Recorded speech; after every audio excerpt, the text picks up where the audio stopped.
And Nichole, we have new information to share with you. It's being reported that Eric Williams is now out of surgery. His family telling us that he's responsive, he's able to speak, but his father says that, as you can imagine, pretty emotionally damaged considering the whole episode that he and his friends endured. Latavia McGee, another one of the survivors, she's also receiving treatment inside that hospital behind us.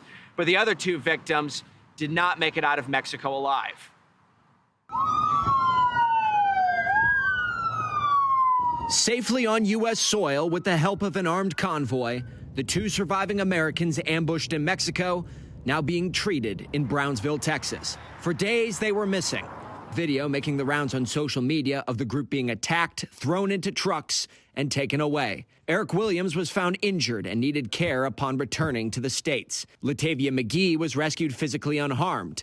But according to family, the other two Americans they were with, Shaeed Woodard and Zindell Brown, were murdered right before their eyes. Right, it's a pretty horrific, traumatic experience, obviously, especially if the other people that they were with had been killed. I'm sure there was a lot of fear that that was going to happen to them as well. All four were found east of Matamoros in Ejido Longereño. Mexican law enforcement making the discovery at a wooden shed on the outskirts of town.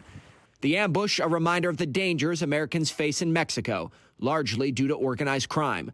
Our NewsNation research department finding more Americans were murdered in Mexico in 2021 and the first half of 2022 than all other countries in the world combined. The mayor of nearby McAllen, Texas, telling NewsNation that Americans have to be careful. Don't go unless you have to, unless you have some legitimate business. Matamoros is home to the fractured and divided Gulf Cartel, which officials believe was involved. In the past, the U.S. has been reluctant to go after the cartels, since Mexico is such a key trade partner, having a greater economic footprint than even China. But Tuesday, South Carolina Senator Lindsey Graham saying enough is enough, calling for the cartels to be labeled as terrorist organizations. We're going to unleash the fury and might of the United States against these cartels. Senator Graham saying he believes some Democrats will come aboard. West Virginia Senator Joe Manchin telling our own Chris Cuomo as much Tuesday night. What better definition would you want? What better proof? The Mexican government has pushed back sternly against this proposition in the past. And while President Andrés Manuel López Obrador offered his sincere condolences, he emphasized Mexico's sovereignty will be respected. We will not allow intervention by any foreign country. Mexico is not a colony.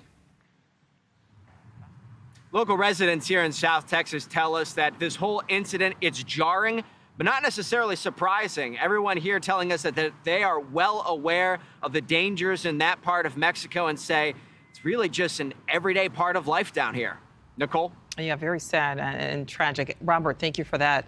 Thank you for watching. Go to newsnationnow.com to find NewsNation on your television provider. And don't forget to click the red subscribe button below to get more of NewsNation's fact-driven, unbiased coverage.